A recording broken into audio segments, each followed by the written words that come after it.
Pemerintah Republik Indonesia akhirnya memastikan bahwa dana rapel kenaikan gaji pensiunan benar-benar telah dicairkan secara resmi. Kepastian ini datang setelah proses panjang yang melibatkan verifikasi data, penyesuaian sistem, serta pengesahan administratif dari pihak terkait. Dana rapel ini bukan sekadar kabar yang beredar di grup WhatsApp atau pesan berantai, melainkan keputusan resmi yang telah dijalankan oleh negara melalui Kementerian Keuangan dan PT Taspen. Dengan demikian, para pensiunan tidak perlu lagi merasa ragu atau was-was terhadap kejelasan hak mereka. Dana rapel sendiri merupakan selisih pembayaran gaji pensiun yang muncul akibat adanya kebijakan kenaikan gaji pensiunan yang berlaku surut. Artinya, selama beberapa bulan sebelumnya, pensiunan menerima gaji dengan nominal lama, sementara aturan baru sudah ditetapkan. Selisih inilah yang kini dibayarkan sekaligus kepada para penerima hak. Pemerintah menegaskan bahwa dana ini adalah hak penuh para pensiunan dan bukan bantuan sosial, bukan pula hadiah, melainkan kewajiban negara yang harus ditunaikan. Penerima dana rapel ini sangat luas. Tidak hanya pensiunan ASN yang masih hidup dan aktif menerima gaji pensiun bulanan, tetapi juga pensiunan TNI dan Polri. Selain itu, negara juga memastikan bahwa hak ini tetap diberikan kepada janda dan duda pensiunan yang sah secara hukum. Bahkan anak yatim piatu yang tercatat sebagai ahli waris resmi juga termasuk dalam daftar penerima. Semua data ini telah tersimpan dalam sistem PT Taspen dan dikelola secara terpusat serta terintegrasi. Dalam proses pencairannya, pemerintah menerapkan sistem transfer langsung ke rekening penerima. Dana rapel tidak perlu diambil secara manual dan tidak memerlukan pengajuan ulang selama data penerima sudah benar dan aktif. Dana akan langsung masuk ke rekening yang selama ini digunakan untuk menerima gaji pensiun bulanan. Sistem ini dibuat agar para pensiunan tidak perlu datang ke kantor Taspen, tidak perlu antre di bank, dan tidak perlu mengalami kelelahan fisik. Para pensiunan cukup memeriksa saldo melalui mesin ATM, SMS banking, atau aplikasi mobile banking di ponsel masing-masing. Dengan cara ini, proses pencairan menjadi lebih aman, cepat, dan transparan. Pemerintah menyadari bahwa sebagian besar pensiunan sudah lanjut usia, sehingga pelayanan harus disesuaikan agar lebih mudah dan nyaman. Namun, perlu dipahami bahwa nominal dana rapel yang diterima setiap orang tidak akan sama. Perbedaan jumlah ini bukan karena kesalahan sistem dan bukan pula karena perlakuan yang tidak adil. Besaran dana rapel dihitung berdasarkan beberapa faktor. Faktor pertama adalah gaji pokok terakhir saat masih aktif bekerja yang disesuaikan dengan golongan dan pangkat. Faktor kedua adalah jumlah bulan keterlambatan sejak aturan kenaikan gaji mulai berlaku. Faktor ketiga adalah adanya tunjangan keluarga atau tunjangan lain yang ikut mengalami penyesuaian. Karena perhitungan dilakukan secara otomatis oleh sistem komputer PT Taspen, maka risiko kesalahan manual dapat diminimalkan. Jika pensiunan ingin mengetahui rincian perhitungan dana rapel yang diterima, hal ini dapat dicek melalui aplikasi Taspen Mobil atau dengan mendatangi bank mitra Taspen terdekat. Informasi ini bersifat terbuka dan bisa diakses secara resmi. Salah satu hal penting yang sering diabaikan oleh sebagian pensiunan adalah proses autentikasi atau verifikasi diri. Proses ini wajib dilakukan secara berkala untuk memastikan bahwa penerima dana masih hidup dan masih berhak menerima pensiun. Autentikasi dapat dilakukan melalui pemindaian wajah di aplikasi resmi atau dengan datang langsung ke bank mitra apabila mengalami kendala teknis. Jika proses autentikasi tidak dilakukan atau mengalami kegagalan dalam jangka waktu tertentu, sistem akan menahan sementara pencairan dana. Penahanan ini bukan berarti hak pensiun dihapus, melainkan ditunda demi keamanan dan ketertiban administrasi.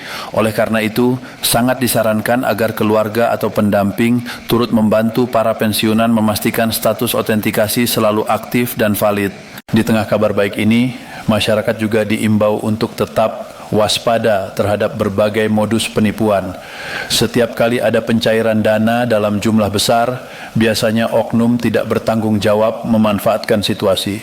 Perlu diingat dengan tegas bahwa pihak Taspen maupun bank tidak pernah meminta PIN ATM, kode OTP, atau data rahasia lainnya melalui telepon maupun pesan singkat. Jika ada pihak yang mengaku sebagai petugas dan meminta data pribadi atau biaya administrasi, hal tersebut sudah pasti penipuan. Semua proses pencairan dana rapel dilakukan otomatis melalui sistem tanpa biaya tambahan. Apabila menerima pesan atau telepon yang mencurigakan, sebaiknya langsung diabaikan dan tidak ditanggapi. Dana rapel yang diterima sebaiknya digunakan dengan bijak. Prioritas utama adalah kesehatan, kebutuhan pokok, dan dana cadangan. Di masa pensiun, kesehatan menjadi hal yang sangat penting. Menggunakan dana untuk pemeriksaan kesehatan rutin, membeli obat, atau memenuhi kebutuhan gizi bukanlah pemborosan, melainkan bentuk investasi jangka panjang. Selain itu, dana rapel juga bisa dimanfaatkan untuk kebutuhan rumah tangga yang selama ini tertunda. Bagi pensiunan yang masih memiliki semangat berusaha, dana ini dapat dijadikan modal kecil untuk usaha ringan yang sesuai dengan kemampuan. Namun, sangat disarankan untuk menghindari investasi berisiko tinggi atau janji keuntungan besar dalam waktu singkat. Bagi janda, duda, dan anak yatim piatu sebagai ahli waris, dana rapel ini merupakan amanah yang dilindungi oleh undang-undang. Negara menjamin hak keluarga dari abdi negara yang telah wafat. Jika terdapat kendala atau oknum yang mencoba mempersulit proses pencairan, masyarakat berhak melaporkan hal tersebut ke layanan resmi Taspen. Perlu dipahami juga bahwa proses penyaluran dana rapel dilakukan secara bertahap. Jika ada pensiunan yang belum menerima sementara yang lain sudah, hal ini bukan berarti terjadi masalah. Penyaluran bertahap dilakukan agar sistem perbankan tetap stabil dan tidak mengalami gangguan. Yang terpenting adalah memastikan status kepesertaan aktif dan data tetap valid. Status kepesertaan bisa menjadi pasif jika dalam waktu lama tidak ada aktivitas autentikasi atau transaksi. Jika hal ini terjadi, solusi yang bisa dilakukan adalah memperbarui data melalui bank mitra atau layanan Taspen terdekat. Setelah data diperbarui, rekening akan aktif kembali dan pencairan dapat dilanjutkan. Pada tanggal 30 Januari 2026, pemerintah kembali menegaskan bahwa penyaluran dana rapel dan penyesuaian manfaat pensiun dilakukan secara tertib, aman, dan berbasis data yang valid. Artinya, kunci utama agar dana tidak tertunda adalah memastikan data diri dan rekening benar, serta menjaga kerahasiaan informasi pribadi.